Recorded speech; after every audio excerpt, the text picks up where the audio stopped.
L'Iran recevra tout de même 300 milliards de dollars pour la reconstruction après la guerre.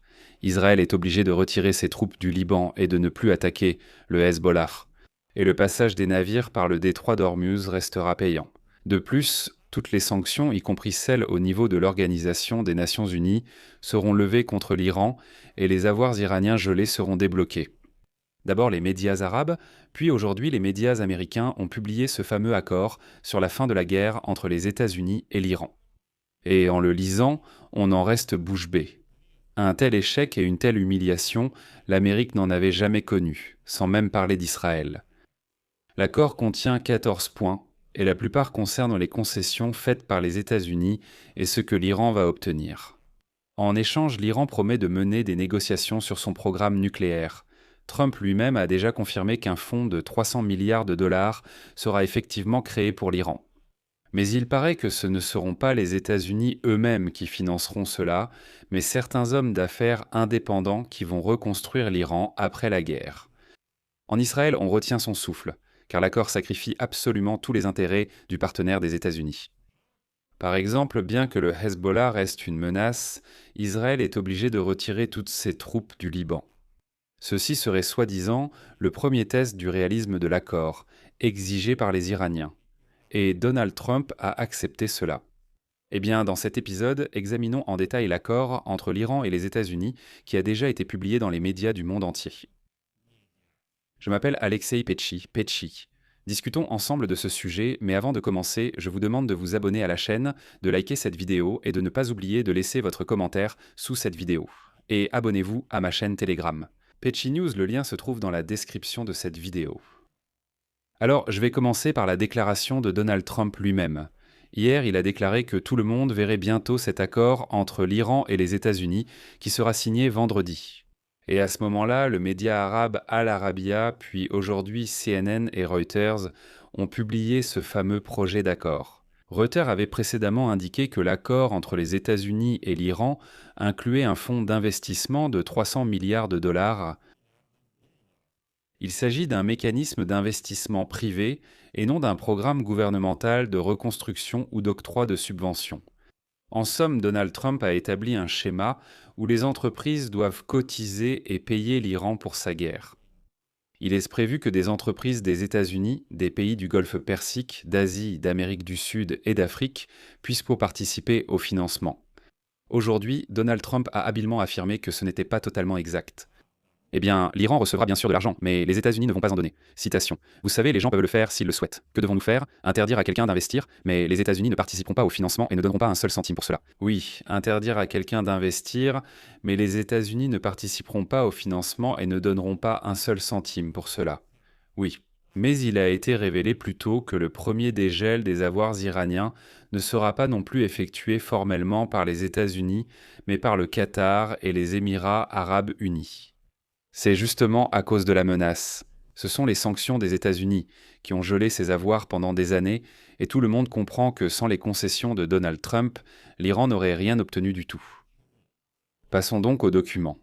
Le mémorandum d'entente se compose de 14 points. Et c'est paradoxal, mais la version publiée aujourd'hui par Al Arabi et les médias américains coïncide presque entièrement avec celle que les médias iraniens avaient publiée la semaine dernière. Autrement dit, il s'avère qu'il y avait une grande part de vérité là-dedans.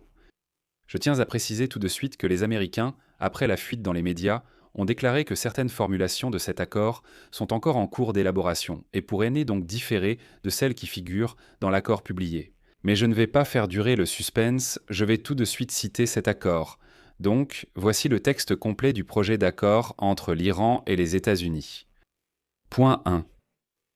La République islamique d'Iran et les États-Unis d'Amérique, ainsi que leurs alliés dans la guerre actuelle, déclarent, après la signature du présent mémorandum d'entente, la cessation immédiate et définitive de la guerre sur tous les fronts, y compris au Liban, et s'engagent désormais à ne prendre aucune action hostile l'un contre l'autre et à s'abstenir de toute menace ou usage de la force l'un contre l'autre. Point 2. L'Iran et les États-Unis s'engagent à respecter la souveraineté, l'intégrité territoriale et à éviter toute ingérence dans les affaires intérieures de l'autre. Troisièmement, L'Iran et les États-Unis s'engagent à mener des négociations et à parvenir à un accord définitif dans un délai maximum de 60 jours avec possibilité de prolongation d'un commun accord. Autrement dit, il est clair que ces négociations peuvent durer des mois. Quatrièmement, immédiatement après la signature du présent mémorandum, les États-Unis lèvent le blocus naval et empêchent toute intervention ou entrave à l'encontre de la République islamique d'Iran et rétablissent la navigation dans son intégralité dans un délai maximum de 30 jours. Le volume du trafic maritime doit être proportionnel au volume du trafic maritime iranien d'avant-guerre. Les États-Unis s'engagent également à retirer leurs troupes des zones adjacentes dans les 30 jours, suivant la conclusion de l'accord final. Cinquièmement, après la signature du mémorandum, l'Iran prendra immédiatement des mesures pour garantir la reprise, dans un délai de 30 jours, du trafic des navires marchands du détroit d'Ormuz vers la mer d'Oman et inversement, au niveau d'avant-guerre, en tenant compte de la nécessité d'éliminer les obstacles techniques et de neutraliser les mines par l'Iran. Sixièmement, les États-Unis s'engagent, conjointement avec leurs partenaires régionaux, à élaborer un plan de reconstruction et de développement économique de la République islamique d'Iran, approuvé par les deux parties, tout en garantissant un financement d'au moins 300 milliards de dollars. Les mécanismes de mise en œuvre de ce plan, dans le cadre de l'accord final, seront élaborés dans un délai de 60 jours. Septièmement, les États-Unis s'engagent à lever, selon un calendrier qui sera convenu dans le cadre de l'accord final, toutes les sanctions actuellement en vigueur contre l'Iran, y compris les résolutions du Conseil de sécurité de l'ONU et du Conseil des gouverneurs de l'Agence internationale de l'énergie atomique, ainsi que toutes les sanctions unilatérales américaines, qu'elles soient primaires ou secondaires. Si vous n'avez pas compris, cela signifie que toutes les sanctions, absolument toutes celles qui existent dans le monde, doivent être levées. Autrement dit, toutes les restrictions seront levées pour l'Iran. Huitième point. L'Iran réaffirme qu'il ne produira jamais d'armes nucléaires. L'Iran et les États-Unis sont convenus que le sort de l'uranium enrichi et de toutes les autres questions mutuellement convenues liées au programme nucléaire, y compris les besoins nucléaires de l'Iran, seront dûment réglés dans l'accord final, qui sera élaboré pendant encore 60 jours. Neuvième point. L'Iran et les États-Unis sont convenus que, jusqu'à la conclusion de l'accord final, ils maintiendront le statu quo. L'Iran gardera le statu quo nucléaire et les États-Unis n'imposeront pas de nouvelles sanctions ni n'augmenteront leur présence militaire dans la région. Ce point représente une défaite totale pour les États-Unis d'Amérique. C'est-à-dire que l'Iran a clairement établi, tant qu'aucun accord final ne sera signé, accord qui doit être élaboré dans les 60 prochains jours, son programme nucléaire reste en vigueur et continue de fonctionner normalement. Les Américains s'engagent, d'une part, à ne jamais toucher à ce programme nucléaire, et d'autre part, à ne pas imposer de sanctions au motif que ce programme existe encore. Dixième point. Les États-Unis s'engagent à ce que, dès la signature du mémorandum et jusqu'à la levée des sanctions, le ministère des Finances américain délivre des autorisations. L'exportation de pétrole brut iranien, de produits pétrochimiques et de leurs dérivés, ainsi que tous les services associés, y compris bancaires, d'assurance, de transport, etc. Onzième point.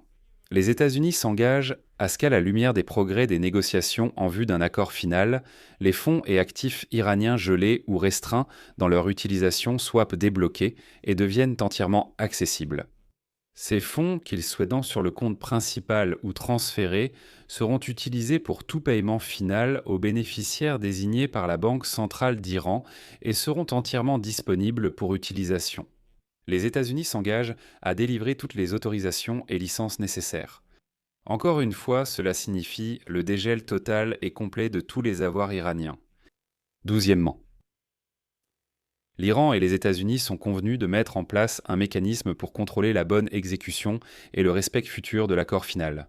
Treizièmement. Après la signature du présent mémorandum et la réception de garanties concernant le début de la mise en œuvre des articles 4, 5, 10 et 11 du présent mémorandum, ainsi que la poursuite de ces démarches, l'Iran et les États-Unis entameront des négociations en vue de la conclusion d'un accord définitif, uniquement en ce qui concerne les articles restants. Et le dernier point. L'accord définitif sera approuvé par une résolution contraignante du Conseil de sécurité de l'ONU. Eh bien là, je ne sais même pas quoi ajouter. Appeler cela une victoire des États-Unis, je n'arrive tout simplement pas à le dire. Parce qu'à ce stade, les États-Unis n'ont rien obtenu, absolument rien. à part la promesse de poursuivre les négociations sur le programme nucléaire. Un tel échec, l'Amérique n'en avait certainement jamais vu auparavant. Je vais m'arrêter là. Donnez votre avis et vos conclusions dans les commentaires sous cette vidéo. Abonnez-vous à la chaîne, activez la cloche et n'oubliez pas de mettre un j'aime. Si vous souhaitez soutenir le travail de cette chaîne YouTube, vous pouvez le faire en faisant un don via les liens et les coordonnées dans la description de cette vidéo. Il y a Patreon, Buy Me a Coffee, même des portefeuilles crypto, des coordonnées bancaires, le sponsoring YouTube. Choisissez le format qui vous convient le mieux. Je vous serai reconnaissant pour tout soutien. C'est tout pour aujourd'hui. Prenez soin de vous. Salut!